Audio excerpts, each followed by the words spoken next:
Assalamualaikum warahmatullahi wabarakatuh. Halo semuanya, perkenalkan nama saya Anissa Aulia Mahmudah, NPM 1810104014 dari K1S1 Akuntansi Syariah. Di sini saya akan menjelaskan materi mengenai sistem ekonomi Islam dan sistem ekonomi konvensional dari artikel yang berjudul Perbandingan Sistem Ekonomi Islam dengan Sistem Ekonomi Kapitalis dan Sosialis, karya dari Syamsul Effendi, dipublikasikan dalam Jurnal Riset Akuntansi Multi Paradigma JRAM volume 6 nomor 2 Desember tahun 2019. Oke, yang pertama, abstrak. Sistem ekonomi kapitalis merupakan sistem ekonomi yang memiliki ciri hak milik privat atas alat-alat produksi dan pemanfaatannya untuk mencapai laba dalam kondisi yang sangat kompetitif. Sistem ekonomi kapitalis ini bertahan sampai terjadinya depresi ekonomi tahun 1929, di mana muncul sebuah teori yang mengatakan bahwa sistem ekonomi ini memerlukan intervensi dari pemerintah dalam menentukan kebijakan ekonomi. Hal ini merupakan awal jatuhnya sistem ekonomi kapitalis. Karena selalu terjadi krisis ekonomi, maka diperlukan teori sistem ekonomi alternatif yang mampu menciptakan keadilan dan kesejahteraan bersama dengan konsep keberkahan dunia dan akhirat, yakni muncullah sistem ekonomi Islam yang memiliki sumber pemikiran berasal dari akidah dan ideologi Islam, yakni Al-Quran dan Sunnah.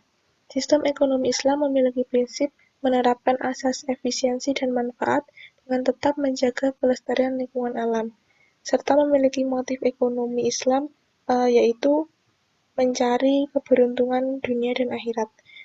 Sistem ekonomi Islam ini mengakui kesejahteraan individu dan sosial masyarakat yang saling melengkapi antara yang satu dengan yang lain, bukan bersaing atau bertentangan di antara mereka, seperti yang berlaku di sistem ekonomi kapitalis dan sosialis.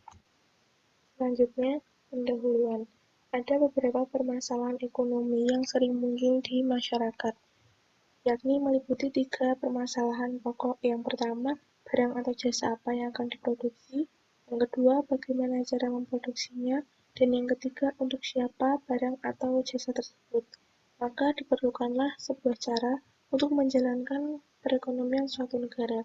Nah, cara tersebut adalah sistem ekonomi. Jadi, sistem ekonomi ini merupakan cara untuk mengatur segala aktivitas ekonomi dalam masyarakat, baik dilakukan oleh pemerintah maupun swasta untuk mencapai kesejahteraan. Ada berbagai macam sistem ekonomi di dunia, yakni sistem ekonomi kapitalis, sistem ekonomi sosialis, dan sistem ekonomi Islam. Sistem ekonomi kapitalis dan sosialis ini sering disebut sistem ekonomi konvensional yang sudah lama berkembang. Sedangkan sistem ekonomi Islam ini baru berkembang 3 dekade terakhir ini. Namun asas-asasnya ini sudah ada sejak 15 abad yang lalu. Nah, sistem ekonomi yang dianut negara ini merupakan subsistem dari sistem lain yang saling terkait, seperti subsistem politik, hukum, dan lain sebagainya. Selanjutnya, tujuan dari penelitian tersebut ada 3. Yang pertama, untuk mengetahui apa yang dimaksud dengan sistem ekonomi Islam, kapitalis, dan sosialis. Yang kedua, untuk mengetahui apa kebaikan dan kelemahan dari sistem ekonomi kapitalis dan sistem ekonomi sosialis. Yang ketiga, untuk mengetahui bagaimana perbandingan sistem ekonomi Islam dengan sistem ekonomi kapitalis dan sosialis. Metode penelitian yang digunakan yaitu dengan kajian pustaka, yakni dengan cara menghimpun beberapa data dari berbagai sumber informasi seperti buku, majalah, koran, buletin, Al-Quran, hadis, dan ijtihad. Selanjutnya, pembahasan. Yang pertama mengenai sistem ekonomi kapitalis. Sistem ekonomi kapitalis merupakan sistem ekonomi yang memandang manusia itu sebagai pemilik satu-satunya terhadap harta yang telah diusahakan. Sistem ekonomi ini muncul pada abad ke-16. Ciri-ciri dari sistem ekonomi kapitalis yang pertama, kebebasan memiliki harta secara perorangan. Jadi hak milik perorangan merupakan elemen penting dari sistem ekonomi kapitalis, sehingga tidak ada hak milik untuk fungsi sosial. Ciri yang kedua, persaingan bebas atau free competition. Persaingan bebas ini bisa terjadi antar produsen, penyalur, karyawan, pemilik modal, dan lain sebagainya. Yang ketiga, terdapat kebebasan penuh. Jadi, sistem ekonomi ini berpendapat bahwa manusia memiliki hak untuk bebas seperti yang diinginkannya. Yang keempat, mementingkan diri sendiri. Dalam sistem ekonomi kapitalis, individu lebih memperhatikan kepentingan pribadi mereka. Yang kelima, harga sebagai penentu atau price system. Yang keenam, campur tangan pemerintah minimum. Karena mereka berpendapat bahwa campur tangan pemerintah ini akan menghambat proses pengaturan diri. Nah, dari ciri-ciri tersebut, dapat kelebihan dari sistem ekonomi kapitalis, yaitu persaingan bebas mewujudkan tingkat harga yang wajar. Yang kedua, kebebasan ekonomi bermanfaat bagi masyarakat karena akan meningkatkan produktivitas masyarakat. Yang ketiga, motivasi untuk mendapatkan keuntungan sebanding dengan tujuan untuk memaksimumkan produksi. Sedangkan kelemahannya yaitu yang pertama, individu yang tidak terbatas mengakibatkan distribusi kekayaan tidak seimbang. Yang kedua, persaingan bebas dapat menimbulkan bahaya dan ketidakselarasan dalam masyarakat. Yang ketiga, nilai-nilai moral yang tinggi tidak lagi berharga, seperti persaudaraan, penghormatan, kerjasama, dan lain-lain. Selanjutnya, sistem ekonomi sosialis. Sistem ekonomi sosialis adalah sistem ekonomi di mana perekonomian diatur secara penuh oleh negara. Jadi, perekonomian itu merupakan tanggung jawab dari suatu negara. Sistem ekonomi sosialis ini menginginkan kemakmuran yang merata sehingga tidak ada penindasan ekonomi dalam masyarakat. Nah, dalam sistem ekonomi sosialis ini, potensi dan kreasi masyarakat mati atau tidak dikembangkan karena tidak adanya kebebasan individu. Ciri-ciri sistem ekonomi sosialis yang pertama, kepemilikan harta dikuasai secara penuh oleh negara. Yang kedua, individu memiliki kesamaan kesempatan dalam melakukan aktivitas ekonomi. Yang ketiga, disiplin politik yang tegas dan keras. Yang keempat, warga negara dipenuhi kebutuhan pokoknya oleh negara. Yang kelima, proyek pembangunan dilaksanakan oleh negara. Dan yang keenam, posisi tawar-menawar individu terbatas. Yang ini dikarenakan tidak ada kebebasan bagi individu. Sistem ekonomi sosialis ini juga memiliki kelebihan dan kekurangan. Kelebihannya yaitu setiap warga negara disediakan kebutuhan pokoknya oleh negara.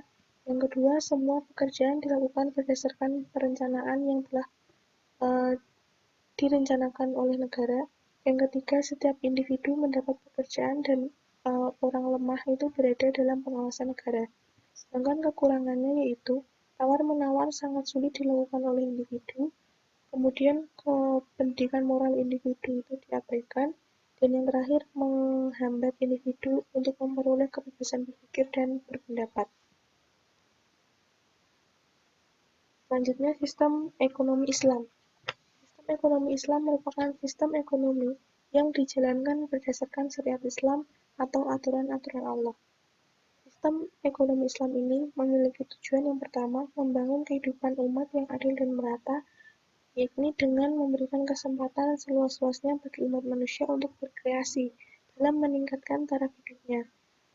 Yang kedua, mewujudkan kehidupan ekonomi yang serasi, bersatu dan damai dengan suasana kekeluargaan, menghilangkan nafsu menguasai, menumpuk dan menindas yang lain. Yang ketiga, membangun peradaban ekonomi yang tidak menimbulkan kerusakan di bumi. Yang keempat, membangun kehidupan ekonomi umat yang makmur dan mendorong untuk lebih maju dengan meningkatkan kualitas dan kuantitas. Yang kelima, membangun kehidupan ekonomi yang merdeka dan menumbuhkan sikap kebersamaan. Yang keenam, mewujudkan kehidupan ekonomi umat yang mandiri tanpa adanya ketergantungan dengan kelompok tertentu yang lebih berkuasa. Berikut merupakan perbandingan sistem ekonomi Islam, kapitalis, dan sosialis. Yang pertama, dalam sistem ekonomi Islam terdapat kebebasan. Islam memberi kebebasan individu untuk melakukan kegiatan ekonomi, memiliki dan menikmati hasil yang diperolehnya. Namun kebebasan tersebut diiringi dengan nilai-nilai syariah.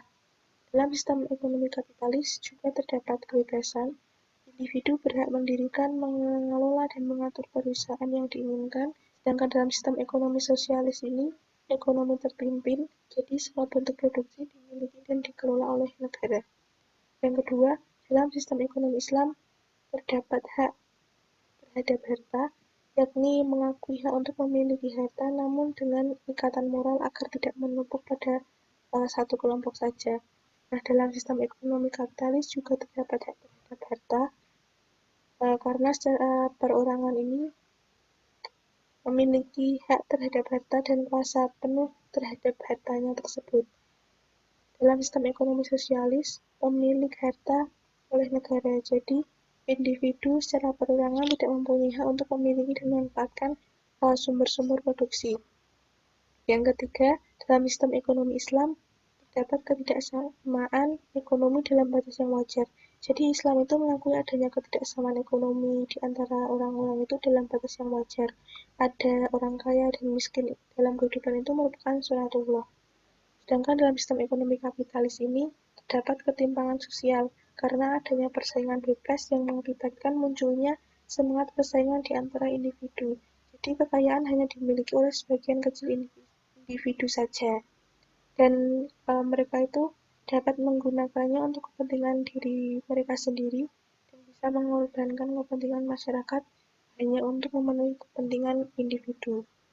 Sedangkan dalam sistem ekonomi sosialis ini terdapat kesamaan ekonomi karena hak-hak individu dalam suatu bidang ekonomi ini ditentukan oleh prinsip kesamaan. Yang keempat, dalam sistem ekonomi Islam itu ada jaminan sosial. Jadi setiap individu mempunyai hak untuk hidup dalam negara Islam. Setiap warga negara dijamin untuk memperoleh kebutuhan pokoknya masing-masing. Sedangkan dalam sistem ekonomi kapitalis itu tidak ada jaminan sosial karena negara atau pemerintah itu tidak ada campur tangan terhadap kebebasan individu. Jadi individu itu diberi kebebasan secara penuh. Sedangkan dalam sistem ekonomi sosialis ini terdapat jaminan sosial karena setiap individu ini disediakan kebutuhan hidup menurut keperluan masing-masing. Kemudian yang kelima, dalam sistem ekonomi Islam distribusi kekayaan secara meluas kepada masyarakat. Jadi sistem ekonomi Islam ini mencegah adanya penumpukan kekayaan pada kelompok tertentu, yakni orang yang kaya. Jadi menghancurkan distribusi kekayaan kepada semua lapisan masyarakat. Misalnya dengan adanya kewajiban mengeluarkan zakat. Dalam sistem ekonomi kapitalis, konsentrasi kekayaan pada kaum kapitalis. Karena kekayaan dan alat-alat produksi menumpuk pada sekelompok orang tertentu saja, yakni orang yang memiliki kekuasaan dan modal yang besar. Sedangkan dalam sistem ekonomi sosialis, konsentrasi kekayaan pada pemerintah. Karena seluruh bentuk produksi dan sumber pendapatan itu bertumbuh pada negara atau masyarakat secara keseluruhan. Yang keenam, dalam sistem ekonomi Islam, adanya kesejahteraan individu dan masyarakat.